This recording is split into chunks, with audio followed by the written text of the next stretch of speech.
Valio, it's now live on YouTube and you can start. Thank you, Mas Aziz. Good afternoon, everybody. Good afternoon and good morning also to Erika Larsen in Central French. Welcome to Wednesday Forum, the last Wednesday Forum in month of March. And we are very delighted to have you all here, and also especially Erika Larsen. She's currently is the postdoctoral fellow in National University of Singapore, Asian Research Institute.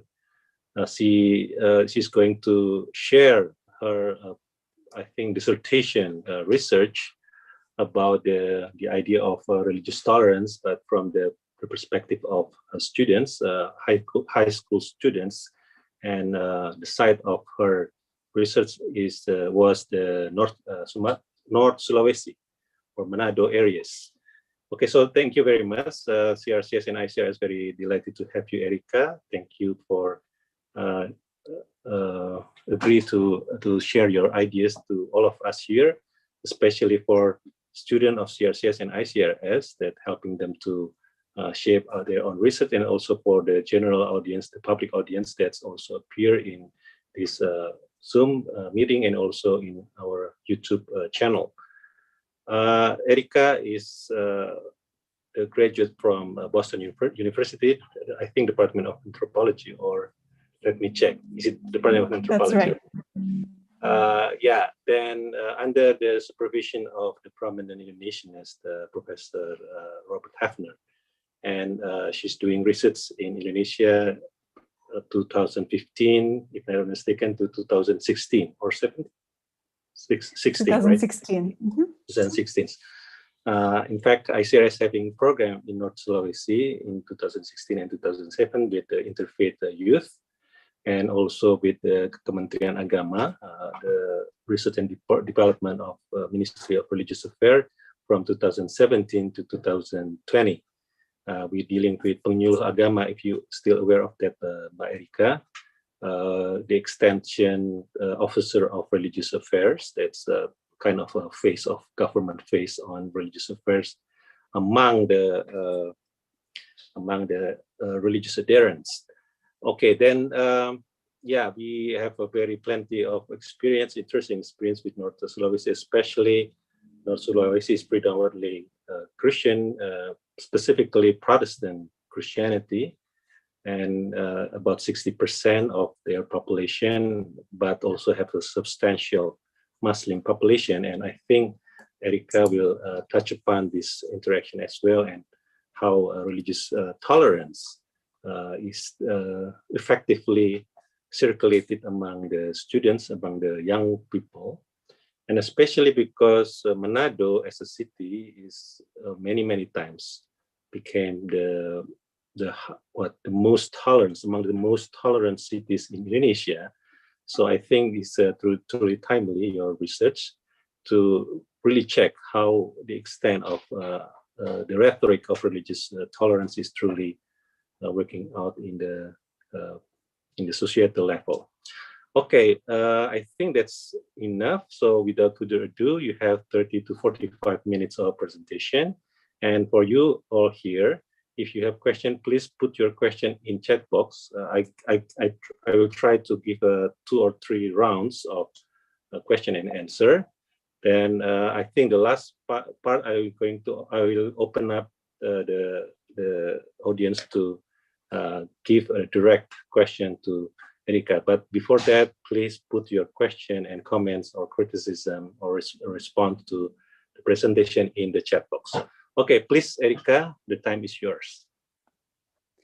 Thank you so much. I really appreciate this invitation and this opportunity to present my research at this Wednesday Forum event that's co-organized by the American Institute for Indonesian Studies and CRCS and ICRS at UGM, Universitas Gadjah Mada. And thank you so much to Mas Anas and Mas Ancu for organizing this, and for Prof. Leonard to moderate the event. So I'm lucky to know some of the CRCS and ICRS researchers from previous collaboration, and I'm really glad to meet others. So it's really a pleasure to be invited to this forum to participate and to get some feedback on my own research. So I'm really looking forward to all of your questions and feedback. So I'm a postdoctoral fellow in the Religion and Globalization cluster at the Asia Research Institute, National University of Singapore. My background is as a cultural anthropologist doing research in Indonesia, focusing on education, ethics, religious pluralism, and politics. So today what I'm presenting is called Learning to Navigate the Ethics of Boundaries, Schools, Youth, and Interreligious Relationships in North Sulawesi. So this is a portion of my doctoral research, and it's also now forthcoming as an article in the Journal of the Royal Anthropological Institute, or the JRAI.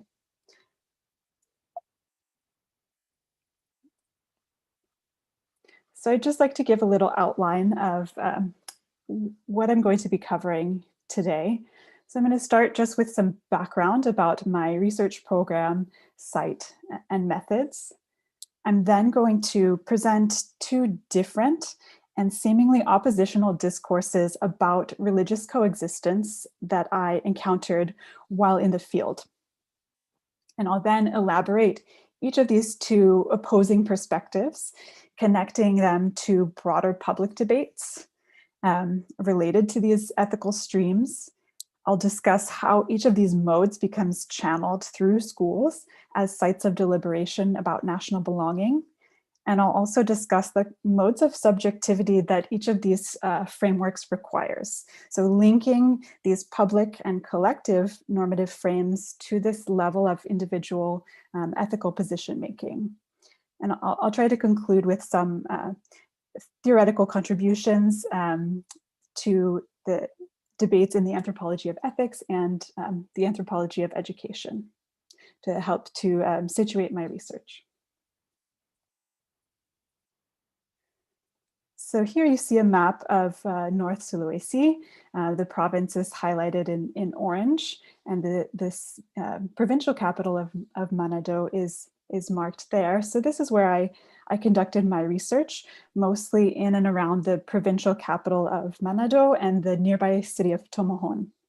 So as you all know, Manado is a city of more than 400,000 and is known for being both religiously and ethnically diverse. Right? Of course, Indonesia is a majority Muslim country, whereas the province of North Sulawesi is majority Protestant. And you'll see I've listed the religious percentages for 2019 for the city of Manado. In 2019, it was 56% Protestant, 38% Muslim, and 5% Catholic. And Buddhists, Hindus, and Confucians together made up less than 1% of the city's population. And in Manado and North Sulawesi, there is some intersection of religious and ethnic identity, right? The majority of inhabitants of Manado and the surrounding regencies and cities are ethnically Minahasan. So ethnic Minahasans are primarily Protestant, which results in this overlap of ethnic and religious belonging.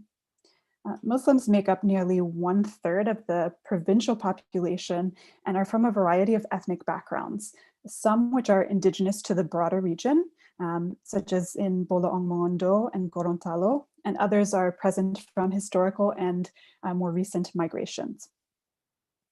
And so in the late 1990s and early 2000s, as Indonesia transitioned to democracy and underwent this massive decentralization, as you know, there were outbreaks of ethno-religious violence in Central Sulawesi, Maluku, North Maluku, right, regions which are mostly surrounding North Sulawesi. But violence ultimately did not spread to North Sulawesi. And this is very much central to its current identity as a self-proclaimed exemplar of coexistence for the rest of Indonesia. And this is one of the main reasons why I selected it as my field site, to investigate discourses and practices related to coexistence.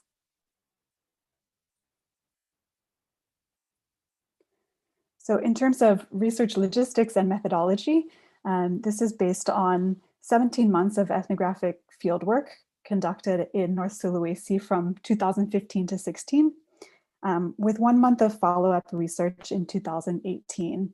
And I am an anthropologist, so my research is based mostly on participant observation and interviews. So you can see me there interviewing a Protestant pastor about interreligious initiatives in the region, and also speaking with Muslim high school students from the public school where I did some of my research. And so I decided to use schools as focal points in my research, going upstream and downstream from these schools to understand the channeling of ethical currents that takes place through them. And why? Well, because schools channel ideas and practices about belonging and religious coexistence. They're sites of deliberation about the place of religion in the nation and the politics of religious difference that entails. And so I've listed the 3 schools that were sort of the core of my research that I selected: a public high school, SMA Negeri, a public madrasa, Madrasa Alia Negeri, and a private Catholic high school, or SMA Swasta. And so this public high school was religiously mixed, kind of approximating the general religious landscape of Manado. The public madrasa had all Muslim students, and the private Catholic school, because it's drawing from the population around, was actually majority Protestant, with a large minority of Catholic students and also some Muslim, Confucian, and Buddhist students. So I conducted observation at this school, starting out with civic education and religious education courses, but also spending time in the cafeteria, in the teacher's lounge, joining after-school clubs, and going on field trips with the students. And I interviewed teachers, students, administrators, but also local political and religious leaders in Manado and North Sulawesi.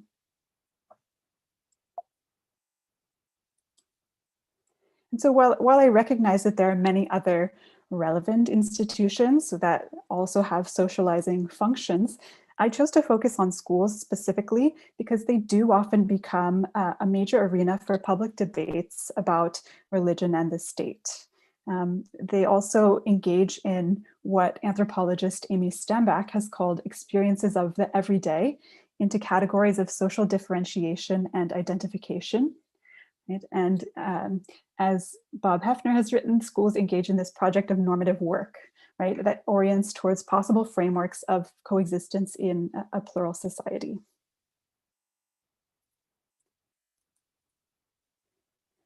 And so as I began my research, I sought to understand how frameworks for religious coexistence are actually channeled through schools, right, using these schools as focal points of my research, and what models of subjectivity are at work in these different frameworks for coexistence. And I actually determined that interreligious marriage is actually a very interesting lens for understanding perceptions of religious boundaries and ideas for tolerance. So I'm going to shift for a moment to talk about these 2 different ideas about coexistence that I encountered in the field. And I'll be connecting them to schools in just a moment, right? So these 2 different ideas about coexistence that I encountered in the field actually depended on intermarriage as a major topic. So the first kind of framework that I encountered in the field was that Christian-Muslim intermarriage is the foundation for religious coexistence in North Sulawesi. And this topic would come up quite often when I would talk to people about why North Sulawesi is known for religious harmony, or is why they think Manado is a tolerant place. And I would get this answer very, very often, that this history of Christian-Muslim intermarriage in the region adds a literal dimension of truth to the popular motto, Torang Samua Basudara, or we are all brothers. At the same time, I often encountered a discourse about Christian-Muslim intermarriage as the primary threat to peaceful coexistence in the region. As you know, religious intermarriage on a national level is highly contentious because of its potential for religious conversion. And while there's no specific legal proscription, bureaucratic procedures make registering interreligious marriages nearly impossible, with the consequence that the bride and groom are effectively required to profess the same religion. And in majority Muslim areas of Indonesia, interreligious marriage is often discussed as a plot of Christianization. And among Christians in Manado, interreligious marriage is often discussed as a plot of Islamization to dampen the Christian majority and to change the religious makeup of the city and of the province. Right? So having encountered these two seemingly contradictory discourses about what guarantees coexistence in North Sulawesi, right, I determined that this topic of interreligious marriage is an important lens for understanding when and how religious boundaries become salient. Right? And of course, practices of inclusion and exclusion as they relate to policies about marriage and sexual relations are intimately intertwined with the political order. And as geographer Sarah Smith has written about, family life and sexuality are not exclusively in the private sphere, but often manifest as what she calls intimate geopolitics. So in this vein, I use discourses about interreligious socializing, dating, and marriage, and an ethnographic investigation of shifting conceptions of religious boundaries to cut across and to conceptually link together these various scales in question, from political, institutional, and interpersonal levels down to the body itself, and to understand how difference becomes inscribed therein. Okay. And so I will discuss this angle of interreligious marriage to show how Manadoni's youth face a complex conjunction of ethical norms with ambiguities on many levels as they think about possibilities of interreligious friendship, dating, and marriage. And I'll also show how schools become one arena where youth encounter mixed messages about the need to accept differences in a framework that remains premised on the maintenance and the recognition of religious boundaries. So I'll start by talking about this first framework of coexistence, which projects Christian-Muslim intermarriage as the foundation of peaceful coexistence in the region. Right? And there were many students at these schools who do come from religiously mixed nuclear or extended families, and they often discussed this as giving them practical experience with tolerance and religious coexistence. So one student at the madrasa, Jufri, he told me that his grandfather had converted to Islam and that the rest of his extended family is Christian. So he told me that he's learned from this multi-religious family that, quote, religious difference is not an obstacle to brotherhood because difference is not always bad. Difference often becomes a reason to fight, but can become a reason for peace, end quote. And another student at the madrasa, Ella, said that her father had converted to Islam. And so she also has Christian relatives that she tends to feel awkward around. But the idea that her father has not always been Muslim has helped her to realize that, quote, we're all the same, even if we're different religions. As Manadonese say, we're all brothers, end quote. So I'm going to widen this consideration of interreligious marriage to ideas about interreligious sociality more broadly.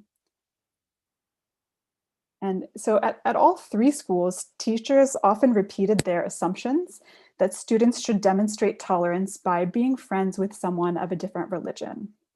So after having observed a 10th grade class on Islamic ethics, Akidah Akhlaq, at the public madrasa for several months, I asked students to write about an experience that they have had interacting with someone of a different religion. And the teacher, Ibu Indah, whose soft voice often struggled to compete with the volume of her students, was nevertheless enthusiastic about the topic at hand, as she made clear her assumption that they should have non-Muslim friends. Ibu Inda teased them, suggesting in an accusatory tone, "Maybe some of you don't have friends of another religion." Aisha, in the front row, rebutted her, "Yes, everyone does. Of course they do."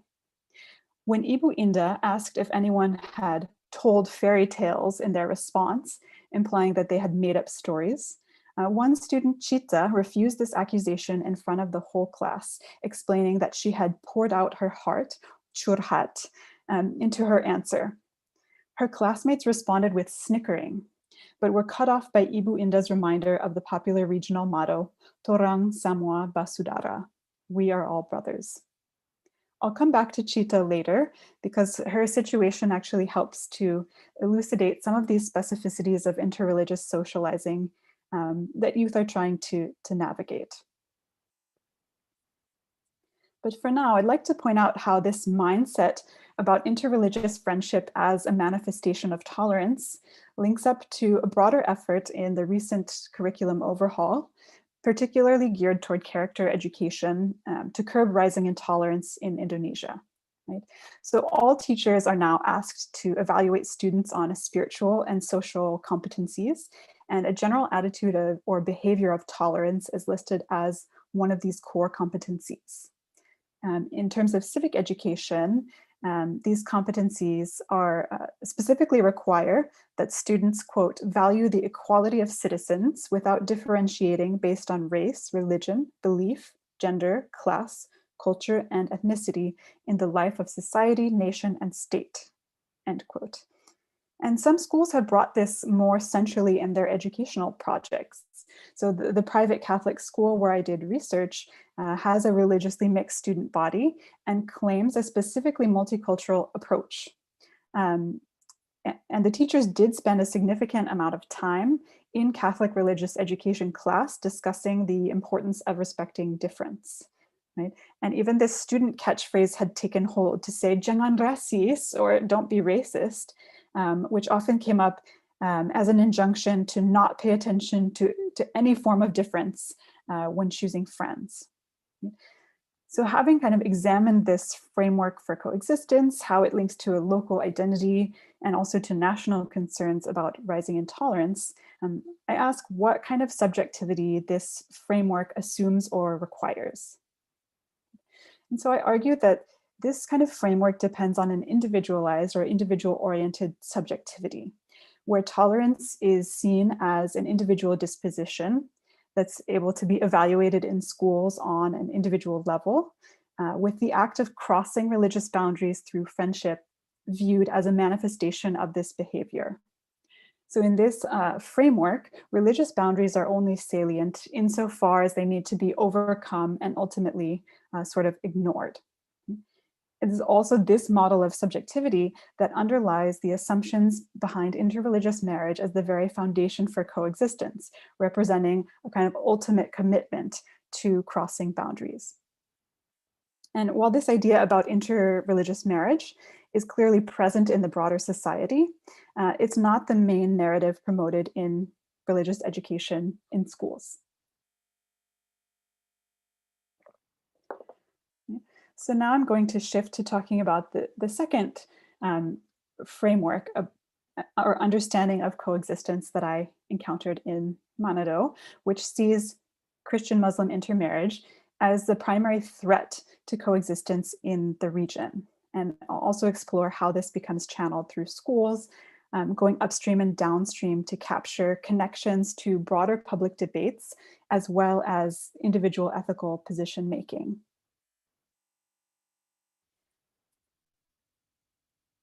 So this is at the private Catholic school, which requires all students to take Catholic religious education for 2 hours a week, right? And the standard Catholic religious education curriculum for the 11th grade includes a section on family life and marriage, touching specifically on perkawinan campur, or implicitly understood as referring specifically to interreligious marriage.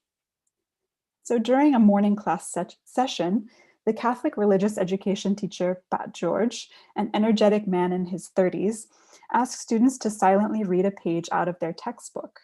The text provided was a hypothetical letter written by Ibu Nelly, a Catholic woman, addressed to a priest with the intent of explaining her desperate situation and asking for advice. She had married a Muslim man who promised her that she could remain Catholic and their children could be brought up as Catholic. However, 12 years of marriage and 3 children later, her husband has given her an ultimatum to convert to Islam. If she refuses, he will ask for a divorce. In the letter, Ibu Nelly asks the priest whether she should remain Catholic with the risk of losing her children or convert to Islam. Typically, the examples in the religious education textbook were readily packaged as clearly right or wrong. This example, in contrast, was a dilemma that lacked clues as to the best course of morally upright action. But the intended message was still clear. In the words of Pat George, mixed marriages cause headaches, bikin pusing. While some of the students attempted to respond to this situation of Ibu Nelly, mostly advising her to get a divorce, Pak George moved forward with the lesson, asking students to think about why mixed marriages happen in Indonesia. He explained that Indonesia is multicultural, with many religions, skin colors, and languages living within one country. He suggested that differences in ethnicity, language, or race could be easily overcome and did not pose any obstacle toward marriage, but affirmed that differences in religion are more problematic. George's reasoning echoed common concerns about interreligious marriage in terms of the difficulty it may pose for families, particularly that most parents will not agree to such a marriage for their children, and also the potential for religious conversion that it encapsulates. Pat George also reviewed the guidelines on interreligious marriage for Catholics given in the textbook. Although interreligious marriage was presented as a possibility from a Catholic perspective, the strict guidelines governing its logistical execution were also emphasized. In addition to the requirement that the Catholic spouse remain Catholic, both parties must agree to baptize their children in the Catholic faith and raise them in the Catholic Church. Pat George started to stumble over his words as he attempted to summarize the Church's position on mixed marriage. The Church forbids, it doesn't forbid it, but it doesn't advise it either. Mixed marriage is more difficult than it is nice, but if you can love and respect each other, so be it, he said. So note this shift from a perspective of mixed marriage as threatening to one supported by an individualized understanding of tolerance in which love between 2 individuals could overcome any potential obstacles. A few moments earlier, Pat George had actually used an example of a harmonious interreligious celebrity couple as a kind of counterpoint to Ibu Nelly's story. And so his point was that interreligious marriage is possible, but more often than not, it is difficult. He gave suggestions of the multitude of things that could go wrong. The wife or husband's faith could be shaken, and their children's religious education might suffer. And these are common concerns raised by both Muslims and Christians about the possible dangers of interreligious marriage. Pat George ended the class, perhaps trying to lighten the mood, by going around the room and asking each student to state the religion of their boyfriend or girlfriend. Punctuated by awkward and uncomfortable laughter, the students hesitated as they were put on the spot, most claiming not to have a boyfriend or girlfriend, while their classmates shouted, "Ada, Ada," or he has one, or she has one. Pat George was suspicious of their negative responses, wondering aloud how it's possible that 90% of the students don't have a boyfriend or girlfriend. One Papuan student made everyone erupt into laughter by claiming to have a Confucian girlfriend, which everyone knew was not the case, simultaneously subverting expectations about dating someone from the same religious and the same ethnic or racial background.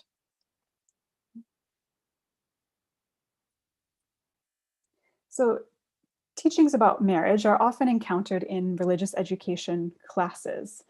So in Protestant religious education, there are teachings about looking for friends who will not draw you away from God and potentially jeopardize your salvation. There are also injunctions to find friends who will necessarily bring you closer to God. In both Protestant and Muslim religious education courses, there's no acknowledgement of interreligious marriage as a possibility, right? There's a built-in assumption that students should and will marry someone of the same religion. And this links to broader public debates. Right? North Sulawesi is a majority Protestant province in a majority Muslim Indonesia. There's often a concern that Islam is infiltrating the region, and intermarriage is assumed to be part of an expansionist agenda. Many Christians do have a strong conviction that the region must maintain a strong Christian presence and identity. Right? And so there are common discourses about the dangers of interreligious socializing, dating, and marriage. Right? And there is a major survey that has been conducted in Indonesia by Parker, Hoon, and Rehani of over 3,000 high school students across in different regions of Indonesia, where they found that the majority of Indonesian youth claim to have friends of another religion, so about 73%, and a sizable minority actually claim to have had a boyfriend or girlfriend of another religion, whereas only 6.6% reportedly agreed with the idea of interreligious marriage. I'd also like to point out that for youth, in terms of socializing and dating, categories aren't always so clear-cut in real life. You know, when is friendship potentially going to turn into dating? And this was expressed by one Protestant student at the public school, Faith, when I asked her about her interreligious interactions. She said that she's sort of afraid of socializing with her Muslim classmates, especially boys, because of the possibility of romance. She said, quote, "I don't want to get too close. I'm afraid, who knows, I could like them because we're still teenagers." Right? So the model of subjectivity that links up with this framework of tolerance, I argue, is a more community-oriented subjectivity. So in this case, calls for tolerance are framed in terms of group belonging rather than individual disposition. There's a discussion about the need to know about other religions, to respect the boundaries of the community. And the role of individuals is to have a strong sense of their own religious values, which from an Indonesian perspective will necessarily involve teachings of tolerance. This particular model also assumes that tolerance can only happen when individuals have strong religious conviction and are fully aware of and respect the boundaries of religious communities, which would be fundamentally threatened by interreligious marriage. So back at the madrasa, I had asked students to write about their experiences with people from different religious backgrounds, as you'll remember with the teacher Ibu Indah. The papers were anonymous, but Chita, who had reported to the class that she poured her heart out into her answer, came to talk to me after class in an interaction that was closely monitored by her classmates. Before she could start talking, her friend pointed to Chita and loudly blurted out, "Depe cowok Kristen," or "she has a Christian boyfriend." For the teacher Ibu Indah, having friends of a different religion is something that's clearly expected of her students, but Chita's case of dating a Christian boy was perceived by her peers as inappropriate and was sanctioned through teasing. So I'd like to read what she had written about her experience. So she said, quote, "My experience with people of a different religion is that I have lots of friends of a different religion, and we are good friends, already like family. And honestly, now I'm also in a relationship with a boy of a different religion. It's true, a lot of friends often tease me because they know about my relationship, but I don't care about them. I continue to follow my heart because I really do love him. He is a boy who makes my life happy every day. But I'm surprised by my friends. Why do they often tease me like that? Because in my opinion, as long as we have a proper relationship, there's nothing wrong with it. Truly, I love him, and I'm not going to pay attention to what my friends say. But now he's gone to follow his dreams. Now he's in Makassar. He is going to a Christian school there, and it's been torture these past 2 months and nobody cares. I'm still willing to wait for him to return so we can follow the dream that we've planned together. But I'm confused. He and I have different religions. Am I the one who has to be willing to give up my religion? Because up until now, he's not willing to follow my religion, and I'm still confused. But that's not a problem because we have not yet planned marriage, because I'm still in school. I believe that if we are soulmates, we will surely be united despite having different religions. I just hope there is a way out. And it's not possible for me to leave him because my heart is already sealed to his. What I want now is for him to come back to be with me because I'm sad when he's gone for too long. And hopefully he's fine there. I also hope for the best.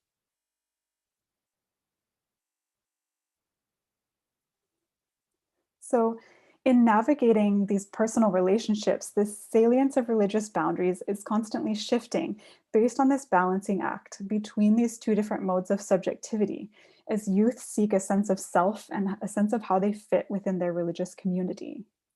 So consider Chita in her confusion over this romantic relationship with a Christian boy, through which she seeks personal fulfillment through a romantic relationship and a demonstration of her personal tolerance, but also experiences this as a source of tension among her peers, and when she considers her responsibility as a Muslim.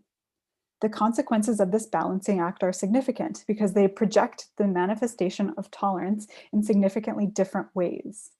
So as youth balance these two modes of subjectivity, they're also navigating different possibilities for approaching interreligious relationships, where religious boundaries become more or less salient, and the way to approach them as a tolerant individual and a tolerant member of a faith community, right, either through ignoring or reinforcing these boundaries, shifts as well. Okay. So the assumption of ignoring or crossing religious boundaries as an expression of the individual disposition of tolerance, where group level belonging can supposedly be bracketed out. But the community-oriented perspective also figures in making decisions about interreligious mixing, and is influenced by a fear of conversion, assuming that tolerance is only possible through a clear emphasis on and communal recognition of boundaries. Right? So these two different frameworks of coexistence that I presented in the beginning sort of appeared paradoxical, and in their most extreme versions have fundamentally different ideas about the importance of boundary maintenance in religious coexistence. Right? Framing interreligious marriage as a foundation of tolerance emphasizes a need for fluidity of boundaries in sustaining the social fabric. Framing interreligious marriage as a major threat to coexistence draws on the need to stabilize and to maintain boundaries. The educational system, which has encouraged students to mix with religious others as part of a multicultural project, has perhaps encouraged them to see religious boundaries as possibly less solid. But at the same time, youth are reminded and remind each other about the dangers of interreligious marriage and the importance of maintaining and reinforcing religious boundaries. So considering this level of public debate and how ideas become channeled through schools, it becomes clear that these kind of ambiguities and this balancing exists not only at the level of individual ethical reflection, but at this public level as well.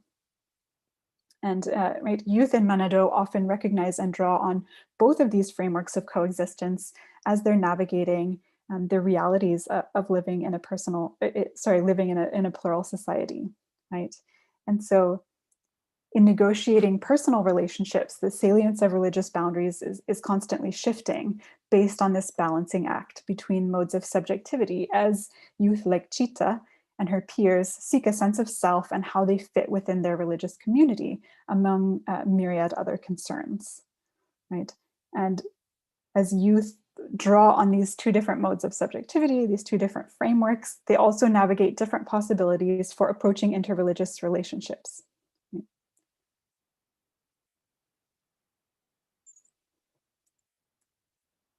Okay. So both frameworks of coexistence are actually invoked by individuals as they navigate these realities of living in a plural society, balancing these different modes of subjectivity.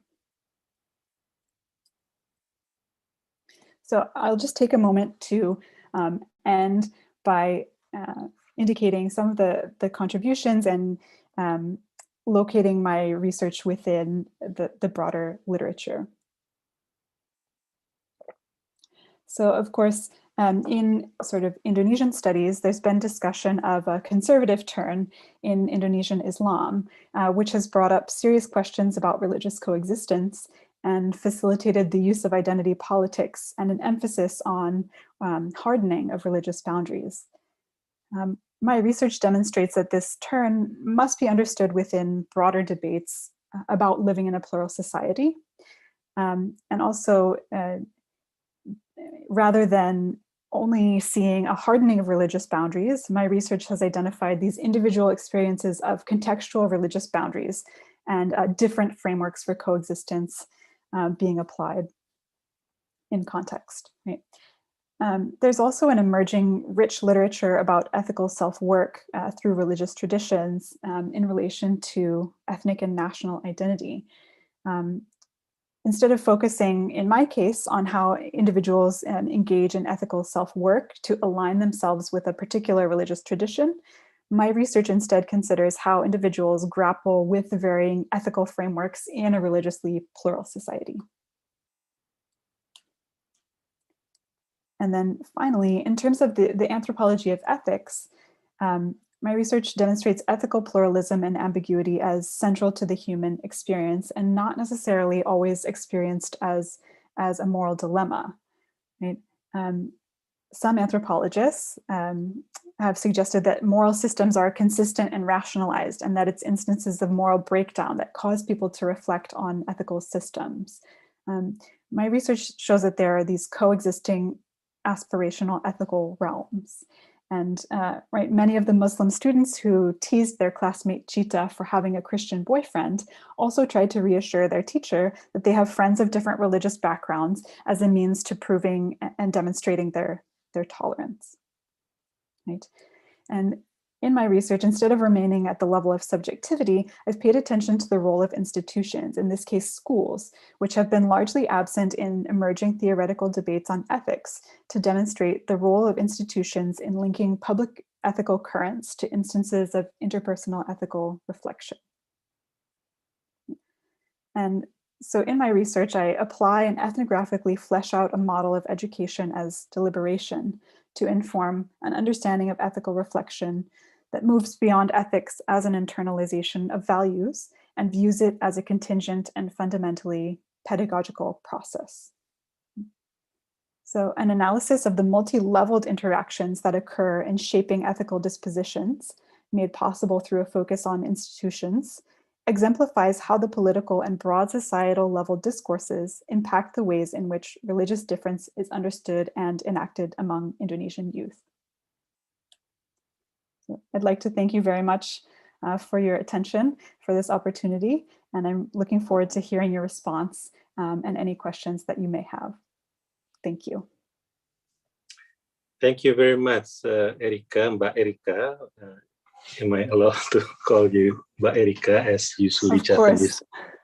Yeah, Mbak Erika, thank you very much. Very insightful, and I think it's important for us, especially here. I'm aware of there's some North Sulawesi friends like Gary, if I'm not mistaken, Gary Nelwan is also came from North Sulawesi, and he's very active in interfaith youth interfaith engagement.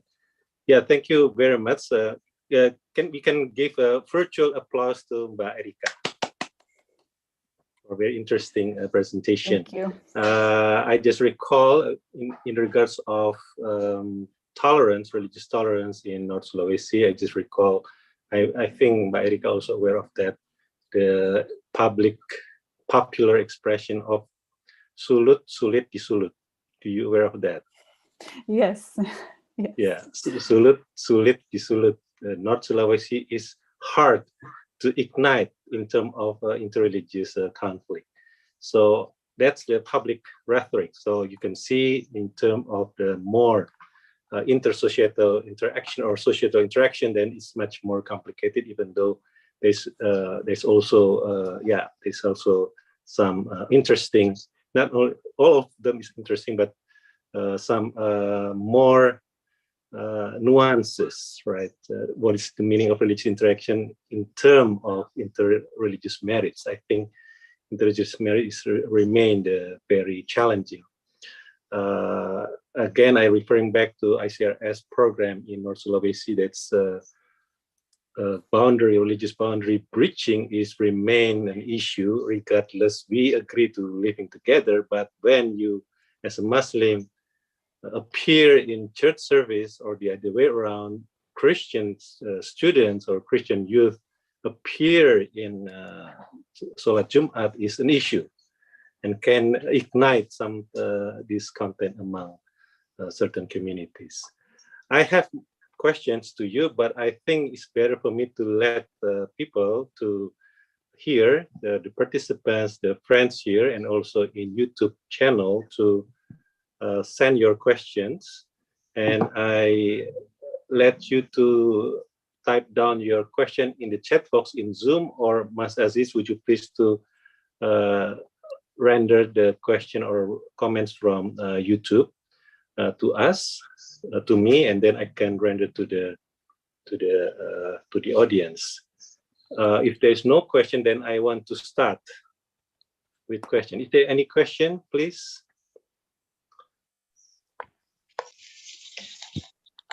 Mas Anju seemingly truly intrigued by your presentation, Mbak Erika. Please, Mas Anju. I think I just opened it. Okay, you don't need to write it down in chat box. Please, just more spontaneous. Thank you, Mas Leo. Thank you, Mas Leo. Erika, nice to see you again. Thank you very much. Nice to see you too. Yeah, for being willing and then make a very good presentation. Yeah, I really appreciate that. And one thing that I want to follow up. Among the issue that we have also discussed is about the involvement of the youth in the empowering citizenship. And what you showed in your presentation, I mean, what you have found in your research, we see how the youth have a very, very important, significant roles, for the ethics and the ideas of living together, which is the backbone for what Indonesia is envisioning its citizenship. So two things in relation to that I want to probably ask questions for. First is that some scholars have also identified among the problems that we have in democracy is that there is something called capacity contract, meaning those citizens who have capacities, considered to have qualified capacities, that could get involved in democratization, in democracy. And the youth many often, or probably in general, even in democracies of those established or developed countries, have also been ignored as active citizens to participate in democracy. And so with regard to that literature, how would you see the potentials of the youth taking North Sulawesi as an example, to envision empowering the citizenship of Indonesia? What can youth play more roles for that? As we have seen, interreligious, they have engaged to it, they have challenged some, powerful authoritative narratives about the boundaries, but they have challenged that, meaning they have shown their capacities, to even to go further on that. And in relation to that, what challenges, that could be anticipated if we think that the youth should now be involved in the democratization project. Thank you very much, Mbak Erika and Mas Leo. Yeah, please, Mbak Erika, you can respond immediately. Yeah, thank you so much, Mas Anchu. I like the way that you put it as talking about youth and empowering citizenship. And so, yeah, I think at least it's very interesting in the sort of public imagination in Indonesia, how the concept of youth, pemuda, like on the one hand, like historically, pemuda are seen as being these active political agents, playing a role in the struggle for independence, sort of being on the front lines in the protests during the Reformasi. There's this idea of pemuda as active political agents, sort of in this public imaginary. But at the same time, youth today are kind of projected as sort of lazy or maybe even more conservative than earlier generations. So to me, there's this very interesting tension, at least in the public imagination, about what youth are in Indonesia today. And I think there is sort of this common idea that, as you find in, not just in Indonesia, that youth are sort of lazy. They're just on their smartphones. They just care about networking on social media, which you sort of hear all the time. But yeah, I sort of agree with you that in that kind of discourse, youth are being ignored as active citizens. And I wish I sort of had a better answer for your question about how to capitalize on that major potential, because I think it is there.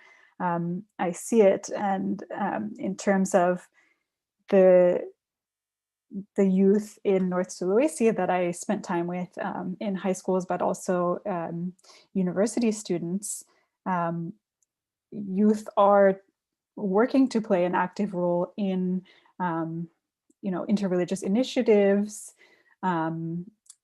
and in other political aspects of the province. But yeah, I wish I had a better answer to how to sort of capitalize on that potential. But I think youth are making an effort. I think it's there. Thank you very much, Mbak Erika. Mas Ancu giving difficult question to you, so we just ignore him. No, it's a very important question anyway. Yeah, okay, there's a long statement and question from probably your friend, Mbak Erika Lin Hong Sun. Yes. I'm rendering to you as well and to the YouTube watcher. Hi, Erika. Thank you for this wonderfully structured and detailed talk. My question relates to the question of conversion or apostasy in the context of apostasy laws in region. Such laws are in place in countries like Pakistan and Malaysia, albeit in softer, decentralized form. Are the effective functioning of these monodynes or minahas and plural interreligious frameworks that you have described predicted upon the absence of apostasy laws? The Indonesian Republic has long had, at least theoretically and aspirationally, a commitment to religious pluralism, with Mashumis and Nasir repeatedly stressing that there can be no compulsion in Islam in his writings. Certainly, there is a significant community of Chinese Muslims in Java, including recent converts, and no one has any complaints about that. What I'm getting at is how important is the social norm of religion is a matter of free personal choice to Manado's religious pluralism. Is this a social norm or social discourse that you see in schools? Yeah, rather long statement and question, please. Yeah, thank you so much, Xuan, for the question. It's an interesting way to think about it, and I'll do my best to answer your question. I think just sort of from the top of my head, I can hear teachers talking about over and over again that religion cannot be forced. So I remember hearing this over and over, in the classroom in different contexts. So one that comes to mind specifically is in the madrasa, in the a class on the Quran and Hadith, where the teacher sort of spontaneously started talking about a student who had I think a Muslim mother and maybe a Christian father, although I'm not sure, but she was telling about the student being so confused. So again, you hear this discourse of, children in interreligious marriages sort of have this confusion of identity. But this student came to her sort of troubled, and she told this class that, I told him that he needs to, that I cannot give him the answer, that he needs to find this answer himself. And, of course, in the end, he was moved by his mother's Quranic recitations that she did in the home, and he ultimately chose to be Muslim. But I think this idea of religion as a matter of personal choice is quite important to, this idea of tolerance in Manado.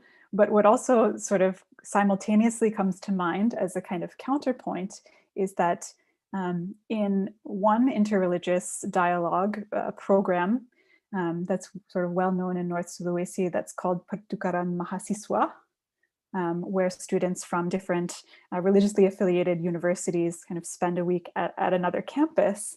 I remember one of the speakers at the opening program talked about religion as just a matter of sort of happenstance, as a matter of your environment, whatever environment you grew up in, right?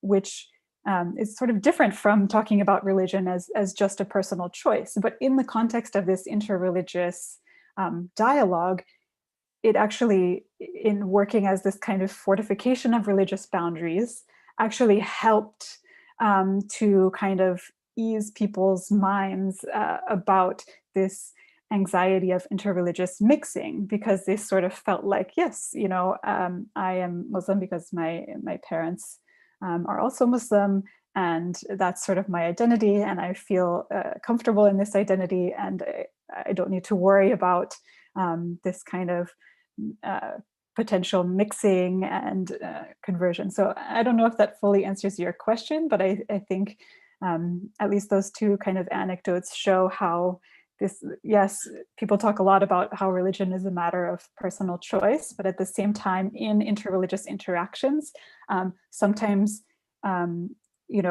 almost portraying religion as this fundamental aspect of your identity that cannot be changed is important in order to actually allow interreligious interaction to occur without this kind of anxiety.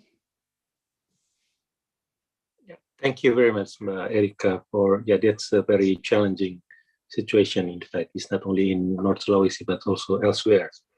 And especially an area that's Christian is still predominantly in the population. The other questions came from Joko Widiatmoko. Though someone with other religions were present to another religion's place could perhaps ignite something prasangka or prejudice, but it seems interesting to knowing the issue about teens or youth from different background of religions in making relationship.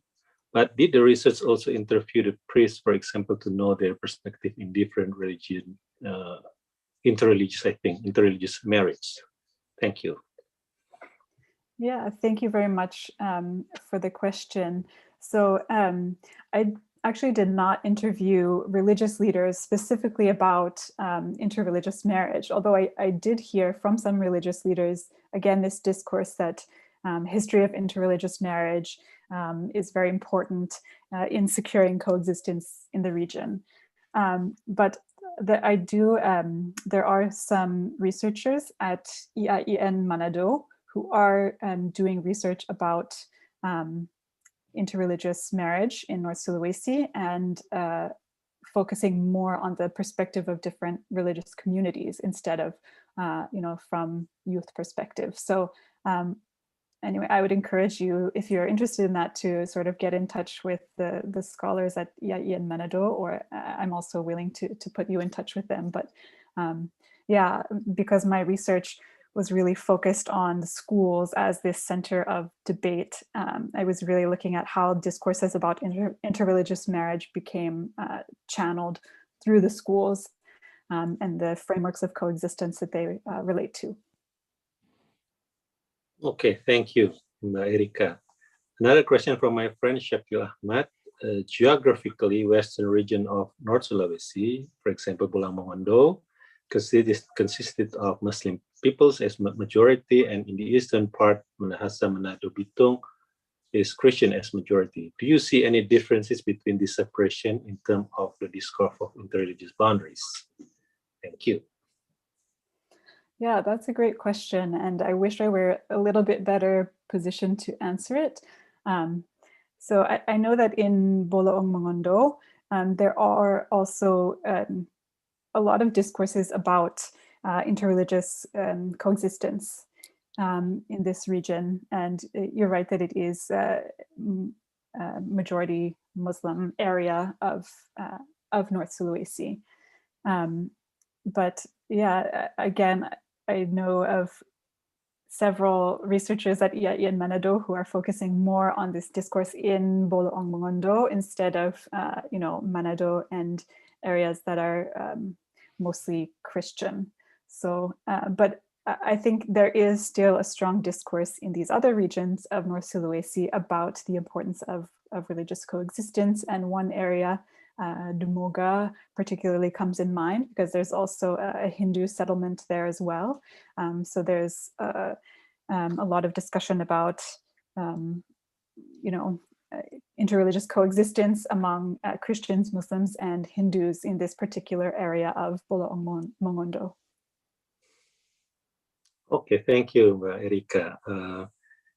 There's a question from Ibu Disa or Mbak Disa, probably Mbak Disa Julia Paputungan, but before that, there's a statement from my friend Gary. Again, I mentioned Gary is the activist, interfaith activist from North Sulawesi, presently study in Duta Wacana in Yogyakarta.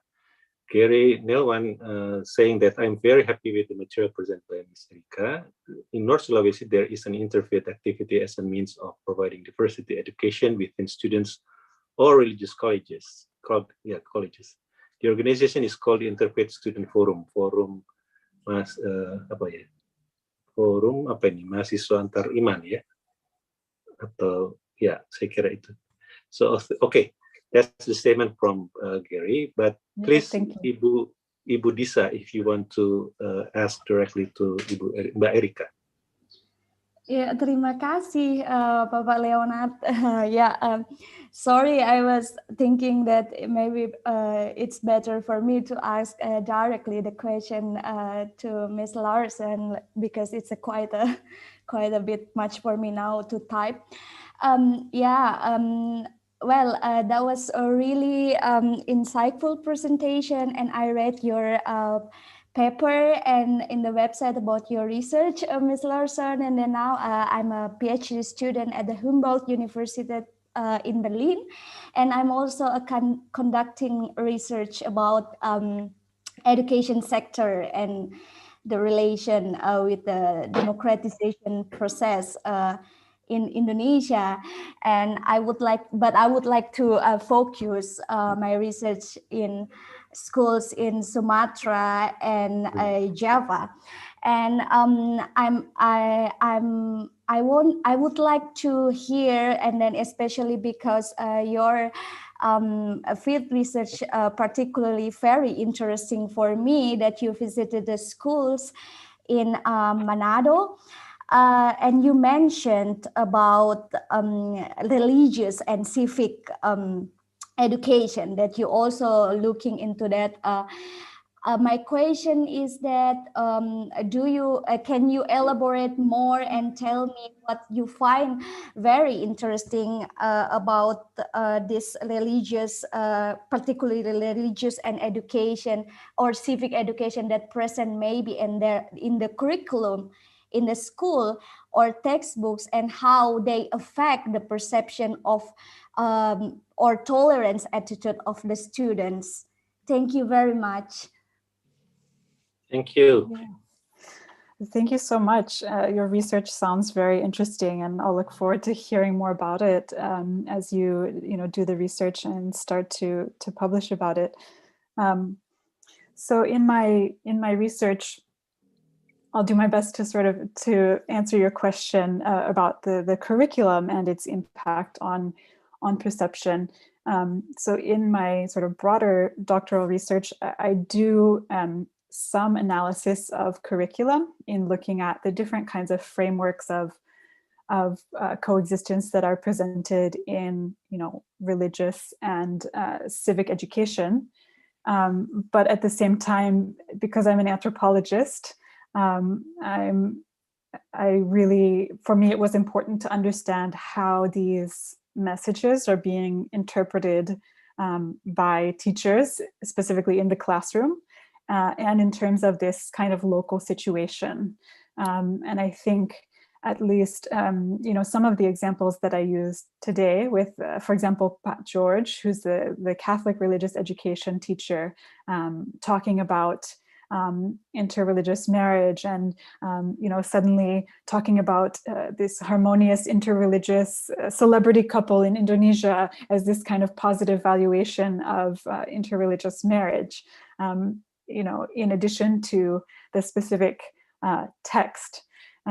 So I really wanted to understand sort of how these were being interpreted in a local situation, because also in terms of civic education, there were a lot of interesting moments when, of course, I was doing my research before the case of the blasphemy case of Ahok, but in many civic education classes, teachers would talk about how anyone can become a governor or anyone can become president, and it doesn't matter about religion, and look at Ahok as an example of this.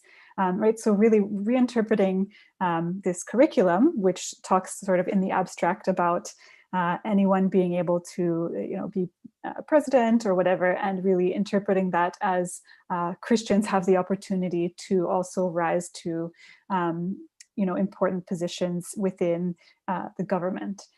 So I do think that curriculum is very important, but it was also, I felt necessary for my research in looking at the kind of deliberation that goes on in schools about these different frameworks of coexistence, that it would not be enough to focus on this kind of intended message, right, of the curriculum, that it would be really important to focus on education as a process, going from this curriculum on the page to how it's interpreted in this context, and then moving outward from there to and trying to connect it to these large public debates about belonging and coexistence in the region. Thank you very much. Connecting to your response, Mbak Erika, as you know, the newest mayor of Manado is a Confucian, if you're aware of that. So that's, I think, something unique in the context of the larger Indonesian context, because it's predominantly Christians, but allowing the non-Christian to be the mayor. I don't know whether the mayor came from Muslims. Probably there's another issue to discuss. Okay, is there any question? If not, I want to ask you something. Okay, no question. Okay, then I want to take my liberty to ask you as well, Mbak Erika. You mentioned, this is especially important because I just published a research report with my theme on Generation Z. This is 2 years ago research, but it's just published it's a short one, 3,000 words. It's not very elaborate, but at least we pointed out what the findings of our research. The research title is Transitional Religiosity, the Religion of Generation Z. This is connecting to my question that you mentioned about individual-oriented subjectivity and collective-oriented subjectivity. I just wonder how to understand the dynamics, because in that point, in this high school period, they are probably in transitional in who's the anthropologist Turner mentioned about liminality. I just wonder how to understand that as a liminality, because they probably can move on back to the individual oriented subjectivity. Yeah, thank you for your question. And I'm really interested in your research also about youth and social media as well. But yeah, I think that especially for youth, because they're in this sort of transitional or liminal phase, I think it becomes really easy to see these two different subjectivities really kind of in tension with one another, because these high school students and university students that I spoke with, right, they're sort of actively trying to figure out who they are. And so I think in the kind of sort of ethical deliberations that are going on among these youth, that's where it becomes sort of these two different modes of subjectivity that they're trying to balance. I think it becomes really clear because of their sort of position, youth feel it with a certain intensity, right? Because there's this pressure on them to sort of figure out who you are, who you want to be, what you want to do. And so I think I'm sort of glad you asked this question, because I haven't actually thought about it in this way before, but I think it is really important to, and that's perhaps why it's so possible to see this kind of deliberation that's taking place, because youth really are actively trying to sort of figure this out and to figure out how they fit in in their sort of friend groups, how they fit into their religious communities. And so I think that might be perhaps why these two different modes of subjectivity sort of crystallized out, and I was able to kind of see these two different understandings really in tension with one another. Okay. So thank you very much, Mbak Erika. Is there any response, comments, criticism? Because Mbak Erika is going to publish her writing, so I think it can be a good input for her. She already published it, right? Oh, it's already forthcoming. Oh, forthcoming already. So, oh, okay. But I still appreciate any criticisms. Thank you very much. Congratulations. Thank you. Yeah, congratulations. Is there any question, comments? Okay. Well, I might have another issues to. Yeah, I just wondered a little bit question, but back to the intermarriage, and you found that Protestant is much more neat, doctrinally speaking, on limiting the possibility of intermarriage. Am I right? Yeah. I am Protestant myself, so I understand that kind of worldview. So I just wonder whether the impossibility is, you mentioned, but I just want more clarification on that. It is truly because Protestantism is also Minahasa belonging, is part of the identity formation. Is it like that, or in fact there's much more dynamic? Would you mind just repeating one more time? Oh, sorry.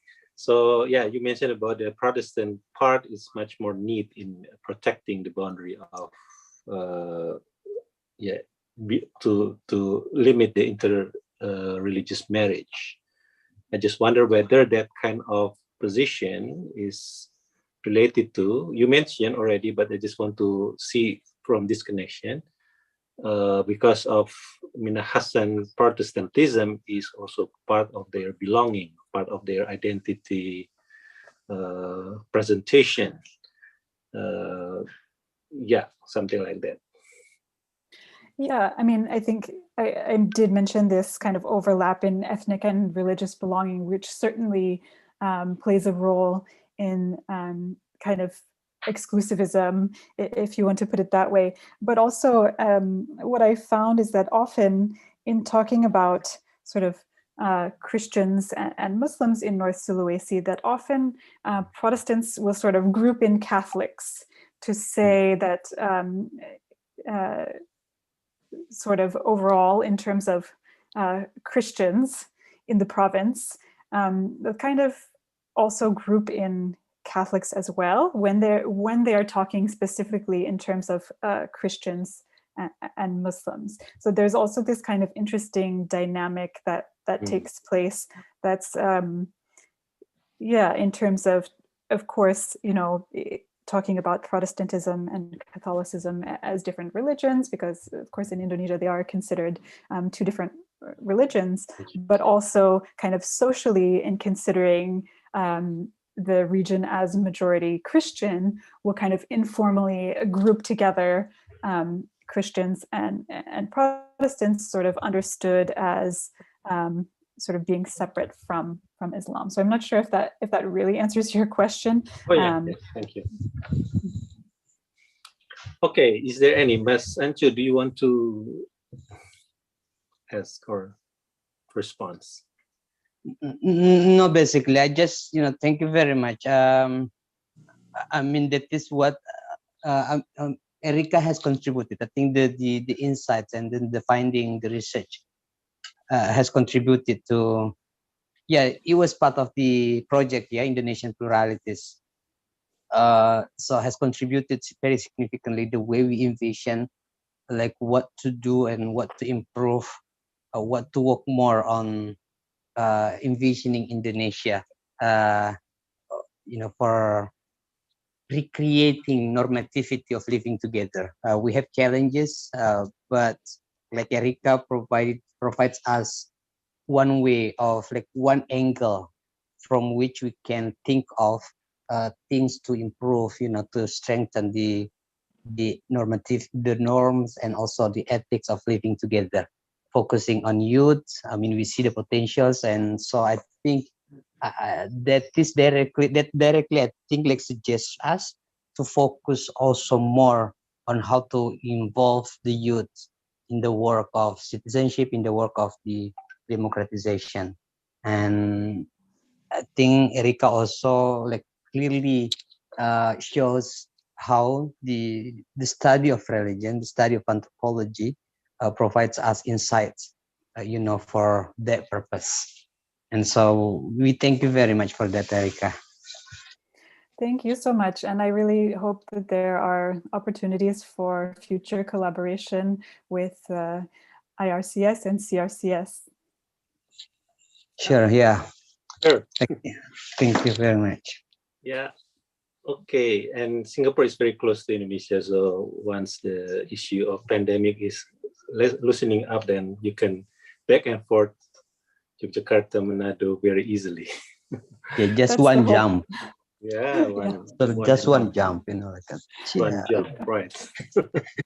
Okay, so I think there's no more question and response. So thank you very much, Mbak Erica, once again for your insight, for your illumination to us, and truly interesting, and especially already mentioned by Mas Anju that youth is growing focus of many of research, because usually tends to be when we talk about culture, when we talk about citizenship, when we talk about religion online, it tends to be from the perspective of the adults rather than from the youth. And I'm personally is dealing with this issue several times. 2015, I produced an article on millennials, on the masculinity in online. And then 2019, research with Generation Z. And now I'm doing research, site research with TikTok. That's another self-presentation of the youth through more virtual, more visual, something like that. So your research is truly, I'm looking forward to the publication of that, and truly want to read and to learn from that as well. So we once again give a virtual applause to Mbak Erica for the presentation. Thank you very much. Give my best regards to your family in French. This is very interesting. I just wonder whether you speak French as well. Oui, bien sûr. Yes. Oh, okay. Okay, please say something, the last word to all of us in French. Non, c'est trop difficile. Merci beaucoup à Okay, tout le monde. Je vous apprécie beaucoup et j'espère qu'on peut se revoir dans l'année qui vient. So I Merci said just thank you beaucoup. for everyone. Vous parlez français aussi? No, no. So, okay, thank you very much. Merci beaucoup. So, we will look. How about next week, Mas Aziz? Is there any announcement we can tell so everybody can once again join our program? Mas Aziz, is there any theme for the next week? We just need to, sorry, before that, we need to say thanks to IFIS, to Mas Anas, representing IFIS, co-organizing this, and we thank you very much. We hope that next semester or next event would be like among the things that we could do more for the collaboration. Thank you, Mas Anas. Yeah. Thank you. Thank you, Mas Aziz, the announcement? Yeah, for the next week, the speaker would be Korgrid, visiting professor at UKDW Jakarta, and will be speaking about the material religion in the context of Indonesia. Oh, cool. Yeah, Korgrid is joining our program as well, ICRS, as one of, in my course, History of Religions. He studied in Pakistan and dealing with the Muslim-Christian relationship in Pakistan, and yeah, he's very, very important person to illuminate us about that kind of issue. Okay, thank you very much. Have a nice afternoon, and also have a nice morning to Mbak Erika, and see you next week. Bye-bye. Bye, thank you.